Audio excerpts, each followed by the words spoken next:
right, I'm on the New York Comic Con floor with Grae Drake and Matt Atichity of Rotten Tomatoes. Grae is the senior editor, and Matt is the editor-in-chief. Grace boss, bark orders, boss. make her do stuff. That's what I let him think, yes. And Rotten Tomatoes is hosting a wonderful panel tonight here at Comic Con. Can you give wonderful. us So you've been before. I wish. I have. Can you give us some thoughts on what we can expect from the panel tonight? Rowdiness and arguments. The panel's called Your Opinion Sucks, Critics versus Fans. We line up fans in the audience. We got a panel of 4 critics, including the man, the myth, the legend, Scott Mantz, who riles everybody up, and everybody in the audience gets a little paddle that's got a fresh tomato on one side and a rotten splat on the other. And the first person in line gets a minute to talk about a movie they love or they hate, and then a critic on the panel gets 1 minute to tell them how wrong they are. And it gets bonkers. Yeah, General Leonard Maltin at our first panel described it as, at any minute, a near riot.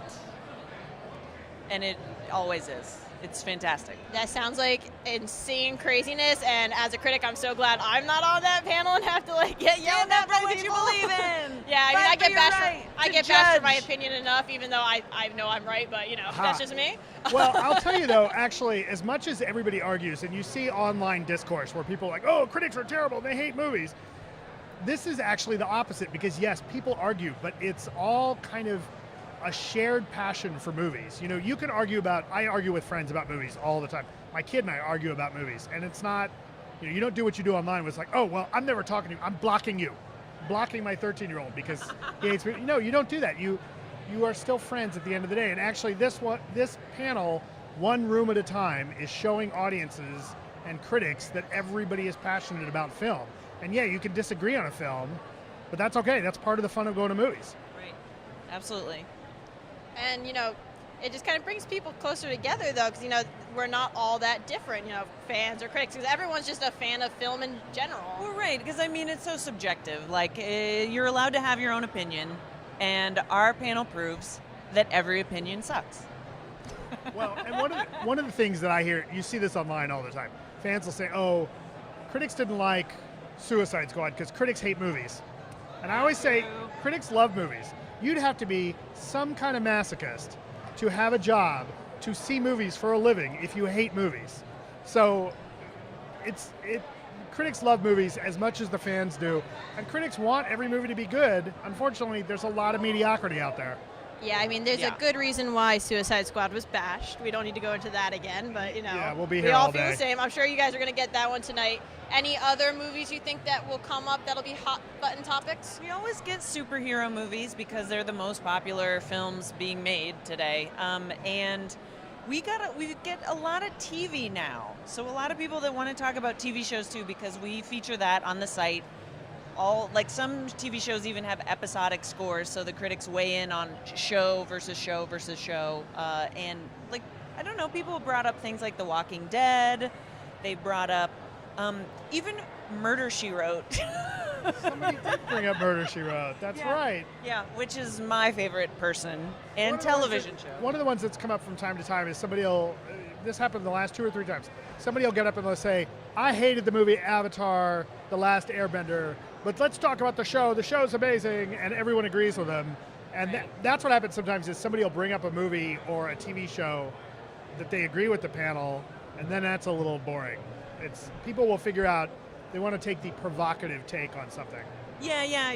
You essentially want to troll people in person. Yeah. Is basically what this panel is. So conflict is a must at the Rotten Tomatoes panel tonight, for sure. Yeah. Take the most popular film that everyone loves, in quotes, and then trash it and say it's awful. The first year, what was the Pixar movie that kid trashed? WALL-E. Some kid gets up, 13, 14 years old, gets up and says, I hate WALL-E. I think it stinks.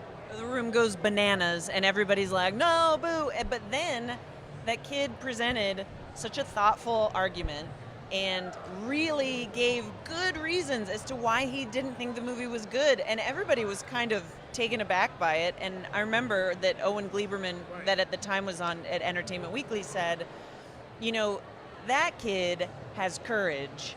That's what it takes to be a critic, is to stand up for what you believe in against a room full of people, or maybe even a world full of people that think that you're full of it. I think me and him would probably agree on the fact of Wall-E because I tend to bash it too myself. Oh, Dang. Just to throw that one out there. All But right. because NYCC is more TV-centric, do you think you're going to get more TV criticisms than film tonight? You know, it tends to be more film-based because it just has been. We are ready for TV. We have a TV critic on the panel, and we will see some, you know, especially this time of year with Walking Dead's coming soon, and they're here at the con. You know, we will probably get one or two of the CW DC shows. So we've started to see more TV. I think it tends to be more movies because those have a broader audience appeal, and I think that's probably going to happen tonight. I think Rotten Tomatoes is probably more well known for its movie criticism, probably too. Yeah, at the probably what moment. most people relate to it with. So that could be. Also, if you guys could throw out one to go at the critics with, what would it be and why?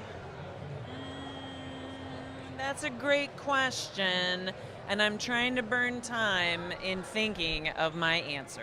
I would say if it was one of the movies I strongly disagreed with a lot of the critics in the last few years was Terrence Malick's Tree of Life.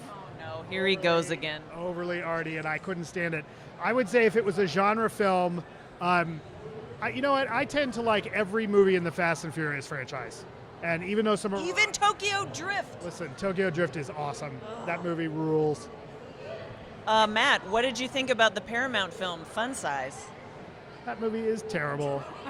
Why did you think it was terrible, Matt? We don't have the time for me to go into it. Oh, because they're kids and they're on the lam, and where are those parents? And rah rah, old man, blah blah blah. Yes. When I you thought have Fun children- Size was great. When you have children, Grae, you'll understand. Oh yuck, so condescending. Rotten. You're rotten. All right, great. What about yours? I'm not going to forget about you.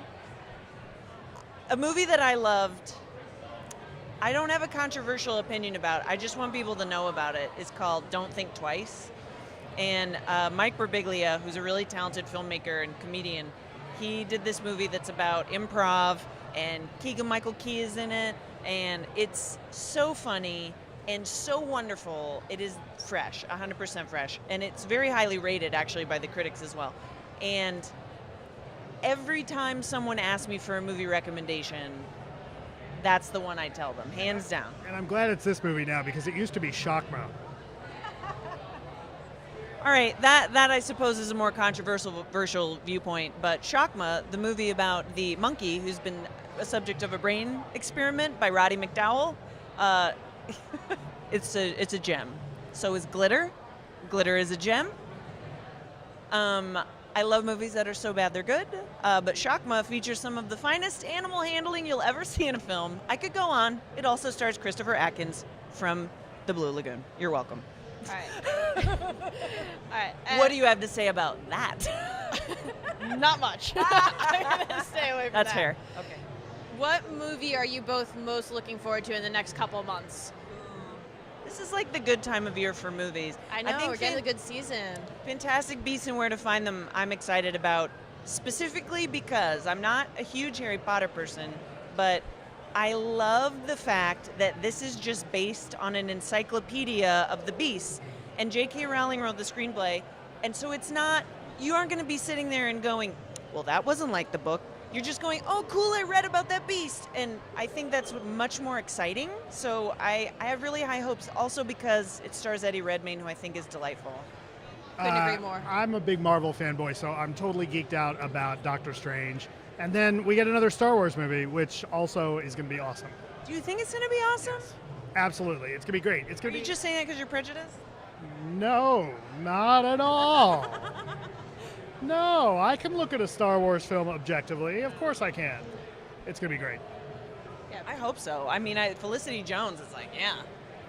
I think the whole cast is really good. So, Right. you know, those are kind of my top three for the next Riz couple Ahmed? months as well. Anybody? Anybody? Yeah, I mean, look, that's going to be a Star Wars version of, say, The Dirty Dozen or Suicide Squad, right? Like a bunch of kind of criminals and lowlives go on this suicidal mission. I hope they get it right. I mean, look, it'll be tough to be objective about that one because it's Star Wars, but the trailers look good. I think it's going to be good. I will say Disney has done a good job bringing these major companies in like Marvel and letting them still kind of follow their creative passions and still turn out good product without interfering. And if there, there obviously is kind of corporate initiatives there, but they hide them pretty well. And look, I'm a Star Wars geek who now gets a Star Wars movie every year for the foreseeable future. I'm not going to complain about that at all. Yeah, it is amazing, and we will try to stay as objective as possible, even though we'll all be geeking out over it. No, I won't be staying objective. Not at all.